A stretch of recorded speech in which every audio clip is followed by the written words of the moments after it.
시편 14장 1절입니다. 시편 14장 1절입니다. 다 찾으신 줄 알고 제가 봉독하겠습니다. 시편 14장 1절입니다. 어리석은 자는 그 마음에 이르기를 하나님이 없다 하도다. 저희는 부패하고 조용히 가정하여 선을 행하는 자가 없도다. 이는 하나님의 말씀입니다. 대상 나오실 때 많은 은혜 받으시고.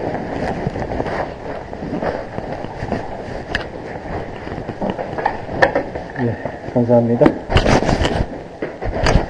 오늘 제목이 어리석고 불쌍한 인생들이란 이란 제목으로 이 시간에 잠시 말씀을 상고하도록 하겠습니다. 역사가 토일리는 인류 역사를 시대별로 구분해서 다음과 같이 말을 했습니다. 옛 시대는 의를 존중하는 시대였다. 의를 존중하는 시대였다. 의리가 있었고 의를 아주 귀히 여기는 시대였다. 그리고 중세 시대에 들어와서는 경건을 존중히 여기는 시대였다. 이렇게 얘기를 하고 있습니다. 그러면서 토인비는 오늘날의 현대 시대를 어떻게 말을 하고 있냐면은 힘을 숭상하는 시대가 되었다. 그러니까 물질 문명의 세계가 사람의 정신을 지배하면서 정신 세계가 점점 물질로 오염되어 가고 있다. 이렇게 지적을 한 것입니다. 근데 곰곰이 생각을 해보면요. 토인비의 말이 진짜 전국을 찌르는 것 같습니다. 물질의 대표적인 사상이 있다면 유물론 사상이죠. 유물 사관은 정신보다 물질을 우선시하는 사상으로 바로 공산주의의 기반이 되는 그러한 사상인 것입니다. 그러면서 토인비는 뭐라고 얘기를 했냐면은 정신의 세계가 다시 밝아오면 전 세계가 다시 소생하는 시대가 올 것이다 라고 얘기를 했습니다. 근데 이 말을 곰곰이 되씹어보면요. 물질과 힘의 논리가 지배하는 세상이다 하는 것이 역설적으로 드러나고 있는 것입니다. 힘의 논리가 지배하는 세상, 오늘날의 세상이죠. 다니엘도 여기에 대해서 지적을 하고 있습니다. 다니엘 11장 38절을 보시면요. 그 대신에 세력의 신을 공경할 것이요. 39절에서는요. 그는 이방신을 힘입어 크게 견고한 산성들을 취할 것이요. 다니엘은요. 말세에는 하나님을 신뢰하는 것보다 점점 더 힘과 권력에 의지하는 시대가 될 것을 얘기를 하고 있는 것입니다. 그런데 그 힘은요. 정의가 사라진 아주 추악한 힘일 뿐이라는 거죠. 정의가 있어야 되는데 정의가 없다는 얘기죠. 세계사의 흐름을 보더라도요. 가깝게 우리가 1, 2차 세계대전을 볼 수가 있죠. 독일, 이탈리아, 일본 힘의 논리에 의해서 세계를 지배하려고 했죠. 그리고 좀 더 시간이 지나서 북한, 중국, 러시아 대부분의 나라가 힘을 우위에 두는 나라들인 것입니다. 이들은 어느 나라보다 더 강력하고 더 많은 무기를 만들어야 한다는 힘의 논리에 우선하는 그러한 가치관을 가진 나라들이죠. 그러기 위해서는 수단과 방법을 가리지 않고 힘을 키우고 거기에는 정의가 사라졌습니다. 정의가 없습니다. 양심도 없습니다. 이들의 가장 큰 특징은요. 하나님을 믿지 않는 겁니다. 하나님이 없다고 하는 것입니다. 더 나아가서 하나님을 믿는 자들을 아주 잔혹하게 살인을 하는 자들이었죠. 1917년도에 볼셰비크 혁명이 일어났죠. 소련이 탄생한 것입니다.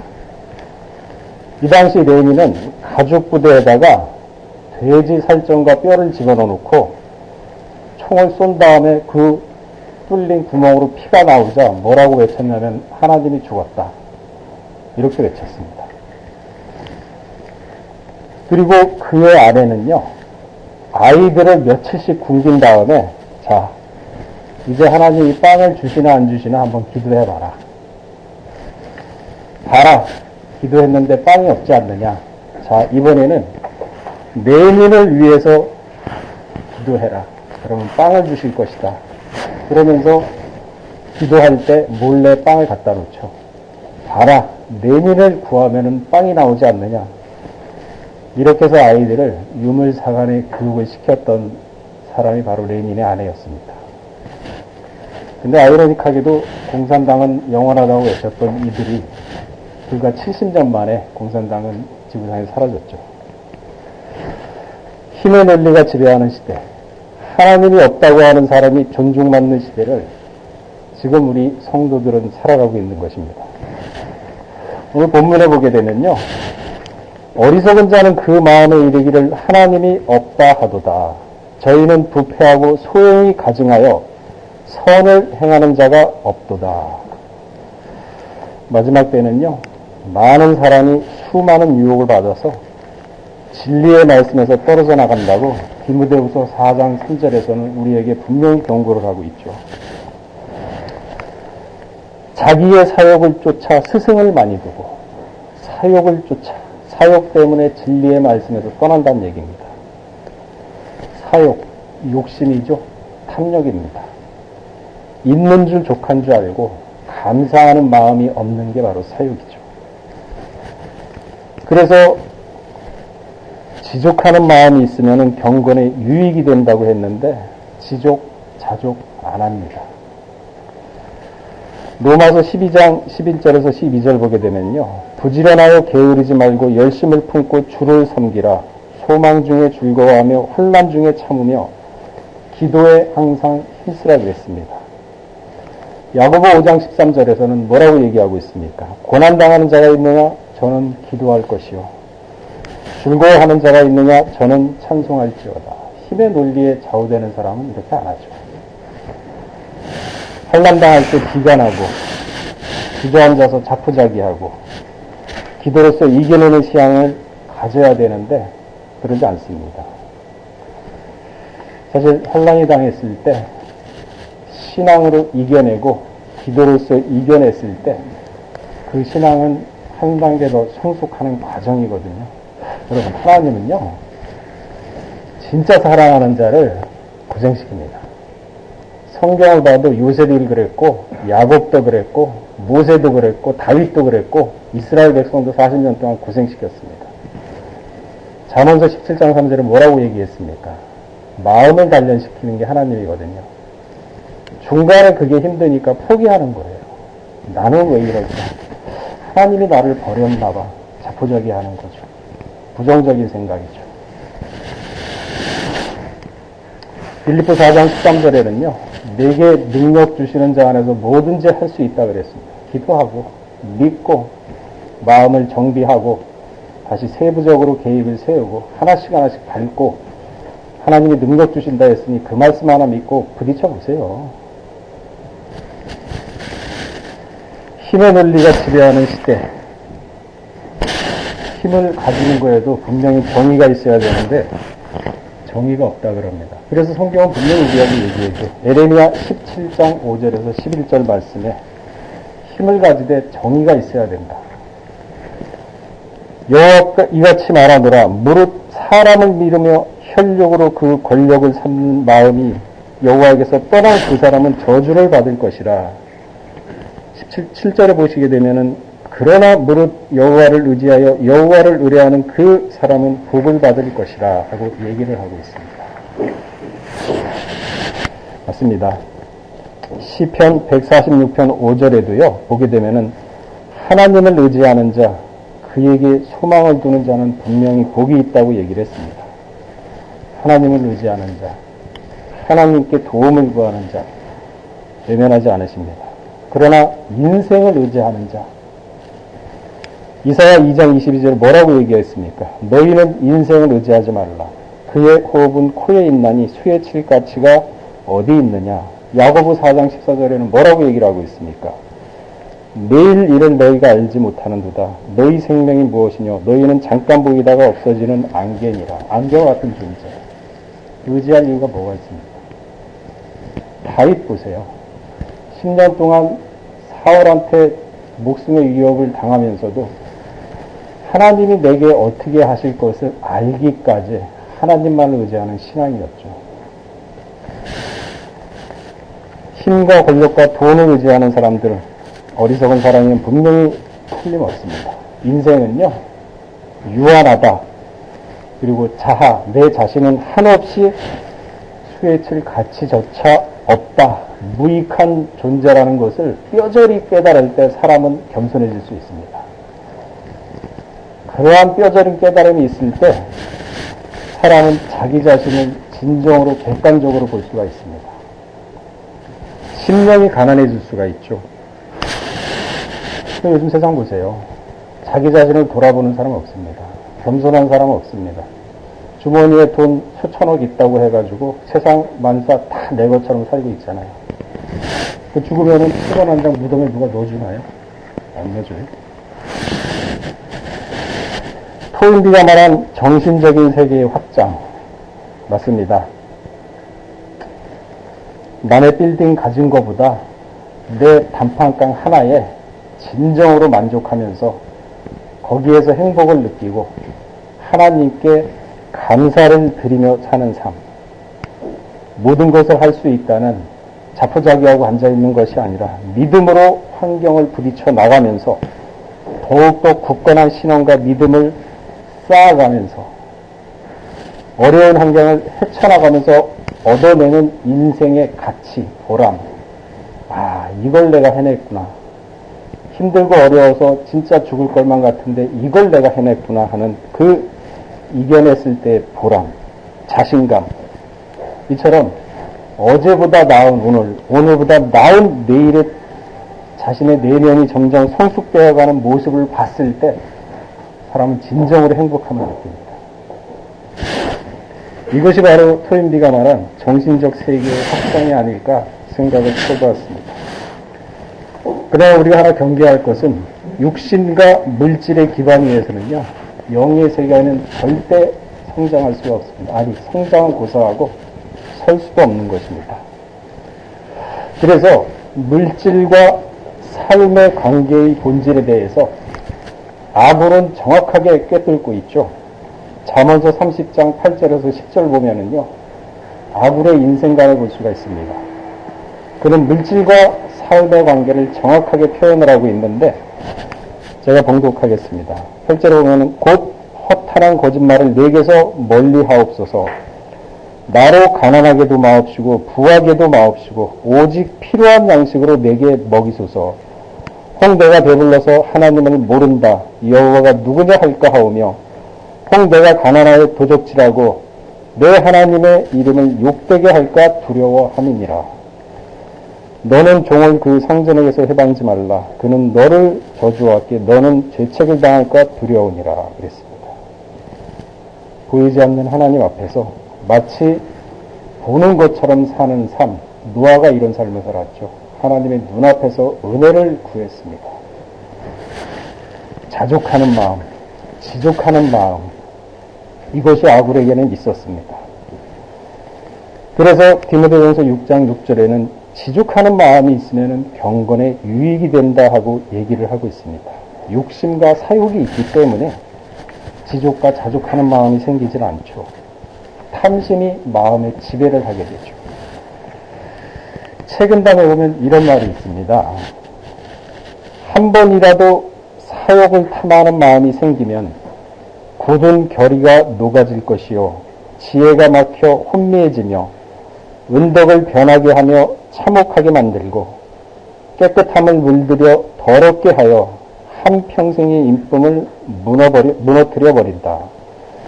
그러므로 옛사람은 탐하지 않음을 보배로 삼았으니 한평생 무력을 초월한 까닭이라. 이렇게 얘기를 하고 있습니다. 십계명에도 탐심을 명확하게 규정을 하고 있죠. 탐심. 그러니까 성경을 떠나서도 옛 현인들은 탐심이 주는 부작용, 탐심이 주는 엄청난 오류를, 인생의 오류를 알고 있었던 겁니다. 전도서 7장 7절에 뭐라고 얘기했습니까? 탐악이 지혜자를 우매하게 하고 뇌물이 사람의 명철을 많게 하느니라. 잠언서 15장 27절에 이를 탐하는 자가 자기 집을 해롭게 하나 뇌물을 싫어하는 자는 사면이라. 잠언서 17장 23절에도요. 악인은 사람의 품에서 뇌물을 받고 재판을 굳게 하느니라. 탐심에 물리지 않기 위해서는 제일 먼저 마음을 다스리는 방법을 찾아야 됩니다. 마음을 다스리게 해주십시오. 기도한다고 마음이 다스려지나요? 방법과 훈련을 통해서 마음을 다스려야 되는 거죠. 잠언서 4장 23절에 그 말씀이 있죠. 마음을 지키는 것이 생명의 근원이라고 했는데 그러면 어떻게 해야 마음을 다스릴 수 있습니까? 대부분의 사람들이 이 구절은 알고 있는데 마음을 다스리는 방법을 도저히 모르겠다고 많이 얘기를 합니다. 어떻게 해야 탐심과 사욕으로부터 마음을 다스릴 수가 있는가? 우리 한번 잠깐 참고해 볼까요? 결국 서경에 보면은요, 또한 이러한 말이 있습니다. 사람의 마음은 늘 위태롭답니다. 항상 안정적이질 않답니다. 평안하질 않답니다. 늘 위태롭고 마음은 또한 잘 드러나지도 않습니다. 그러니 다스릴 수가 없죠. 그러니 오직 정밀하게 살피고 한결같이 지켜 그 중심을 잡아야 한다 이렇게 얘기를 하고 있습니다. 정밀하게 살피고 한결같이 지키다 무슨 뜻인가요? 이를 위해서는 알미 있어야 됩니다. 지식이 있어야 됩니다. 동시에 수양이 겸비가 돼야 됩니다. 수양이. 지식이 없으면 제대로 살필 수가 없고 수양이 없으면 한결같을 수가 없기 때문입니다. 이것은 우리가 신앙인들이 얘기할 때 산수교라고 표현을 하죠. 다른 말로는. 중심을 잡으라 그랬는데 중심을 잡으란 말은 희노애락이라는 그 어떠한 감정도 생기지 않는 상태를 얘기를 하죠. 고요하고 평온한 상태, 마음 상태가 지나침도 모자람도 없고 넘치지도 미치지 못함도 없는 가장 조화롭고 적절한 상태의 마음 상태를 바로 중심을 잡으라고 얘기하는 것입니다. 그러니까 자신의 수양과 성찰의 훈련을 통하여 평안한 마음의 상태를 유지해야만 그것이 옥토밭이 되는 겁니다.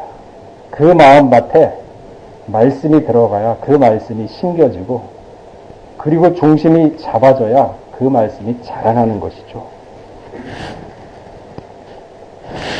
그러니까 우리 현대를 살아가는 사람들은 당연히 엄두가 나질 않습니다. 어떻게 그걸 할 수가 있습니까? 복잡한 시대에 이렇게 스트레스 많고 복잡한 시대를 살아가면서 어떻게 스트레스 받고 억압받는데 마음을 평안하게 다스릴 수가 있겠습니까? 쉽지 않습니다. 아무리 스스로 다스리고 해도 속세가 나를 휘감는데 세상 사람들이 어떻게 잠시라도 나를 가만 놔두겠습니까? 한껏 욕심이 달아오르더라도 끊임없는 유혹과 자극이 나의 고요한 마음의 감정을 불러일으키고 욕망을 들끓게 만드는데 어떻게 마음을 다스릴 수 있겠습니까? 한결할 수 있습니다. 맞습니다. 이러한 욕망을 억누른다고 해서 제어할 수가 없는 거죠. 세상에 시달리다 보면 지금 당장 급급한 평범한 처지라 하더라도 마음이 휘둘리는 것은 사실입니다. 그럴 때는요, 잠깐 자기 자신을 성찰하는 시간이 도움이 됩니다. 자신에게서 한 걸음 물러나서 자기 자신을 관조하는 시간을 가지는 정도는 가능하시지 않습니까? 저녁에 사람들 만나가지고 간단하게 목을 튀기시는 것보다 그 시간에 오셔가지고 마음을 정돈하면서 자기 자신을 성찰하는 그 시간, 그거는 가능하거든요. 그러면서 한 걸음 물러나서 자기 자신을 갖다가 객관적으로 바라보면서 자신과 감정을 잠시 분리하는 훈련, 그게 있어야 됩니다. 어떠한 상황을 맡아들였을 때 자신의 감정과 동일시하는 것이 아니라 한 걸음 딱 물러나서 자기 자신과 감정을 객관적으로 바라볼 수 있는 그러한 시점, 그러한 관점, 훈련 필요합니다. 그래서 성경 말씀은요, 말씀을 받기 전에 먼저 마음밭을 기경하라 그랬죠. 창세기 3장 23절에 그 말씀이 있습니다. 여호와 하나님이 에덴 동산에 그 사람을 내어보내어 그의 근본된 토지를 갈게 하시느니라. 아담의 타락한 마음을 다시 갈게끔 만들었어요. 마음이거든요. 누가복음 3장 4절에서 5절에 뭐라고 얘기했습니까? 광야에 외치는 자의 소리가 있어 가로되 너희는 주의 길을 예비하라.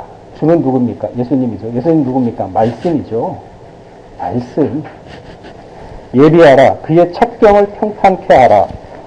모든 골짜기가 메어지고 모든 산과 작은 산이 낮아지고 굽은 것이 곧아지고 험한 길이 평탄하여질 것이. 마음을 얘기하는 겁니다. 마음.